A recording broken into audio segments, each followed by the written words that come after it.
Monsieur Ousmane, ça c'est un peu le livre souvenir de Claude Seignol. Tout à fait, c'est nos correspondances depuis mon retour, nos reprises de contact en 2012, et c'est des documents personnels qu'il m'envoie pour connaître un peu plus son intimité puisque nous ne nous voyons plus. Donc j'ai là tous les extraits de sa collection d'autographes qui sont de 20 000 pièces dont il se défait petit à petit, qui sont remarquables.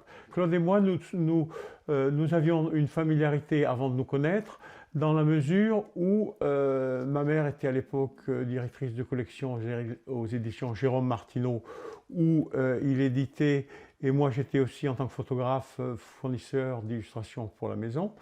Et il était lié au village de Saint-Martin-de-Gurson, d'où je suis originaire, puisque l'instituteur de ce village, Jean Roller, avait fait une partie très importante de la collecte des contes de Guyenne. Il avait ramassé, je crois, 46 contes sur 103. C'est-à-dire que sur la mémoire ethnographique du Périgord, Saint-Martin-de-Gurson a une place importante. Et j'imagine que pour Claude Seignol, c'était une nourriture extraordinaire. Ah oui, oui, il avait un très grand respect pour le travail et une grande amitié pour Jean Roller, avec qui il continue à correspondre. Et moi-même, j'étais un ami de Jean Roller, je fréquentais sa fille qui est de mon âge, etc. Et nous étions très liés. Et par ailleurs, mon grand-père avait été aussi fournisseur de contes pour Seignol, avec qui il avait échangé des correspondances. Donc nous étions en terrain familier quand nous nous sommes rencontrés pour la première fois, et ça a été une adoption réciproque spontanée, parce que nous étions les deux Périgourdins dans un groupe de compagnons un peu turbulents, hein. Donc je peux citer Jean-Pierre Chabrol qui est Cévenol, René Fallet, Hurluberlu de Angevin, Karel Mann, etc. Il y avait pas mal de personnalités turbulentes, et Claude et moi étions les deux Périgourdins, donc il y avait un lien assez étroit qui s'est établi pour des questions de personnes, et aussi par le fait que j'étais Périgourdin, parce que Claude est resté très très attaché au Périgord, et je trouve que c'est bien que cette année on se rend compte qu'il a 100 ans et qu'il a fait beaucoup pour répandre la culture périgourdienne dans le monde entier, puisqu'il est traduit quand même en 16 langues, il étudie dans les universités du monde entier, et donc le Périgord est véhiculé par sa part. D'accord. Parlez-nous un petit peu de Claude Seignol en tant que personne. Comment il était? Parce que là, vous dites vous étiez un groupe avec beaucoup de gens un peu truculents. Oui, oui, oui, tout à fait. Alors bon, nous nous rencontrions le premier jeudi de chaque mois, mais il ne manquait pas de raconter ses aventures. Alors l'endroit où nous nous réunissions était un bistrot de la rue Saint-Denis à Paris. Je ne sais pas, peut-être certaines personnes connaissent la réputation de la rue Saint-Denis. Et lui, il a fait des tas de pérégrinations nocturnes là à la Restif de la Bretonne, où il nous raconte des mystères, il voit des gens, il invente des vies derrière. Et donc, il racontait tout cela. Par exemple, une fois, il nous a bien fait rire en rapportant qu'il avait trouvé un loueur de diable. Alors, on avait trouvé ça très rigolo, et ça avait été effectivement une grande blague. Et il racontait aussi tout le travail qu'il était en train de faire donc il avait fait à cette époque, pour essayer d'entrer dans le cinéma et de faire adapter ses ouvrages. Et il y a deux anecdotes à ce sujet qui sont assez fortes. La première, c'est qu'il était parrainé par Marcel Alain, qui est, avec Émile Souvestre, un des pères de Fantomas, qui était un de ses parrains, et qu'il avait branché sur le tournage de Fantomas d'André Lebel.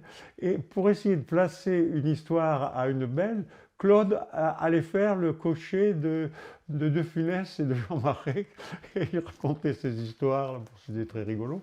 Et la deuxième est que Martine Carole est mort avec la malvenue ouverte sur son lit.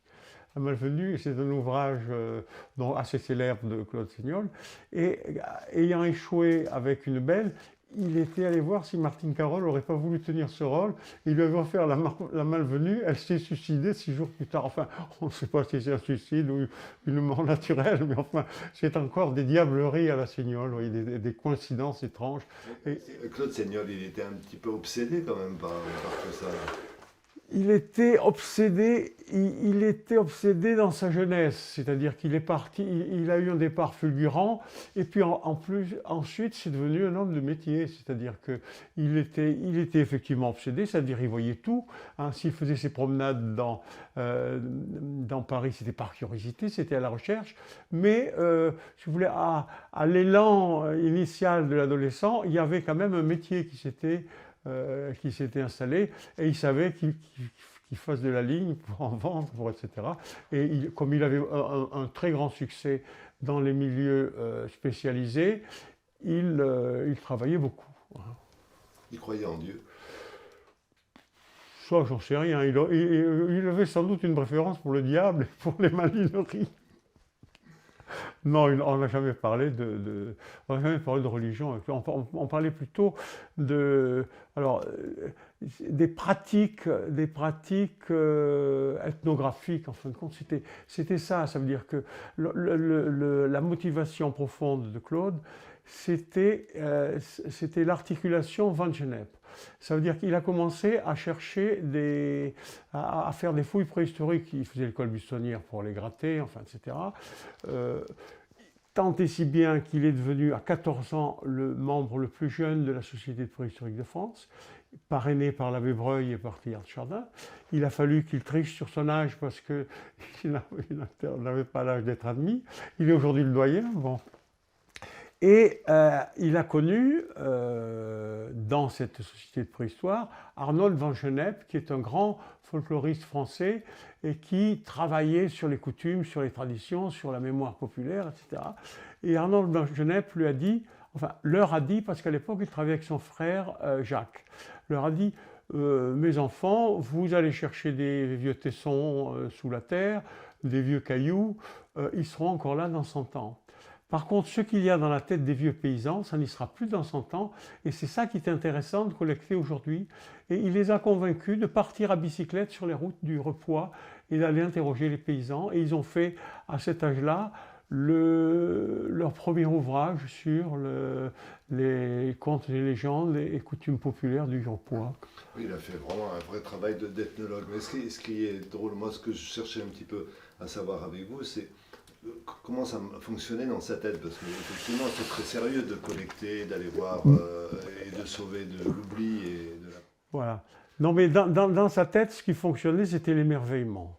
C'est-à-dire la capacité de faire des relations de cause à effet, ou si on ne trouve pas la relation, de l'inventer, de la déduire, de la reprendre ailleurs et de l'adapter. Enfin bon, c'était ça chez lui. Mais enfin, alors, il est assez amusant de constater que les premiers écrits de Claude Signol, dans les années 40, fin des années 40, début des années 50, ont été beaucoup critiqués parce qu'on disait que c'était brutal, que ce n'était pas littéraire, etc. Et donc lui s'est défendu en disant moi je suis un élève de Van Gennep, j'amène de l'authentique. Et aujourd'hui, c'est ce qui fait la très grande valeur de ces documents, c'est que ce sont des documents authentiques de la culture populaire. Ce ne sont pas... romans, il y a l'authenticité. Ah, le roman, c'est autre chose. Là, je parle des contes et légendes, des contes populaires. C'est quelque chose dans lequel il cherche à transcrire ce qu'il a recueilli, sans plus. Mais c'est justement toutes ces données-là, il s'en est servi aussi. Ah oui, mais bien sûr, bien sûr. Il s'en est servi dans ses romans. Il aimait faire peur, ou il aimait se faire peur, il croyait Oui, c'était un jeu. Oui, c'était un jeu, oui, bien sûr. Alors, dans les documents archivés à l'INA, il y a effectivement une séquence où il veut faire de la résurrection de morts dans les halles, là, etc. Bon, c'est très amusant. Oui, il était farceur. Oui. Il est d'ailleurs encore, et quand on s'appelle au téléphone, c'est de la franche rigolade.